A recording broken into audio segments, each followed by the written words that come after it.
have a pending application going to the UK, and I've recently passed the NCLEX. My question is, what is more advisable? To go to the UK and process going to the US from there, or should I just stay and wait for my American dream here in the Philippines? Thank you. So to the panel, who wants to answer that question? No is. Yeah, I can tell you. This is coming. Yeah, I had gone to university in the UK, and under their medical system, largely run by the government, one of the things is like a nurse would get paid far less in the UK than the US. So if compensation is an issue, you may want to go to the US rather than the UK. Also, the weather, it's a little cold in the UK.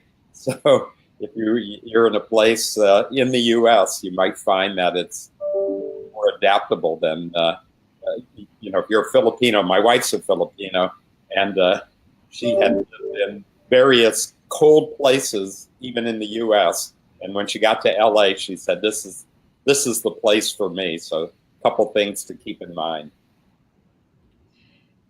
Jacob or Chris, do you have any comments on that question? I mean, I agree with what Carl said about the only reason I would think that you would go to the UK if you are pursuing an American immigrant visa is if you do have a longer retrogression and maybe you want to spend a year or two in the UK while you're waiting out your American retrogression.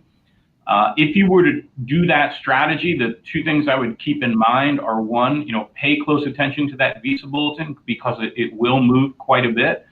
And then number two, once you decide on a place to have your green card interview, do not change it.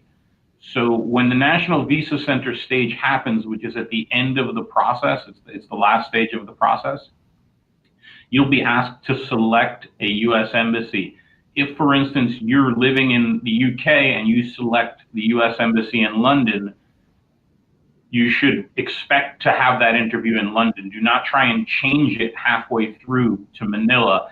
It will needlessly delay the case. The case would have to get sent back from London to the United States, then from the United States to Manila. You can still set your appointment in Manila even if you're living in London maybe for a year. But just remember then that you should not try and switch it from Manila to London. You should fly back to Manila for that appointment. But other than that, like Carl says, I just think the U.S. opportunities are probably much, much greater. Yeah. And I think I would agree with you, Chris. I don't know, Jacob, if you have anything to add, but just from the experience that we've seen, I think those are really good points, Chris. Because it's something that people don't often think about is the visa bulletin, the timeline involved. Because we have some people who have looked at the UK kind of as a stepping stone. And if you're going to look at it as a stepping stone, that can work, depending on the contract length. But you've got to be cognizant or be aware of the visa bulletin and kind of try and figure out the timelines. Because when you sign a contract, that's a legal binding document. So you need to take that seriously. But we had one candidate that actually didn't take into account the consulate. And now we have a delay because we're now trying to figure out that, that whole process. Tanya, do you say that your clients prefer a year or two of experience in a Western European country like the UK, or would they prefer, or do they tend to prefer more consistent experience back in the Philippines?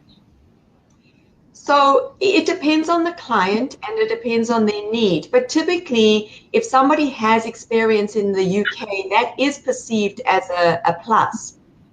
We have one very large system that actually doesn't prefer that. So it's kind of on more of a case-by-case basis. But I think generally speaking, it can be a good stepping stone if the timelines are going to work. But there are some practical things to take into place, like where you're going to have the consulate interview. So I'm pleased you raised that.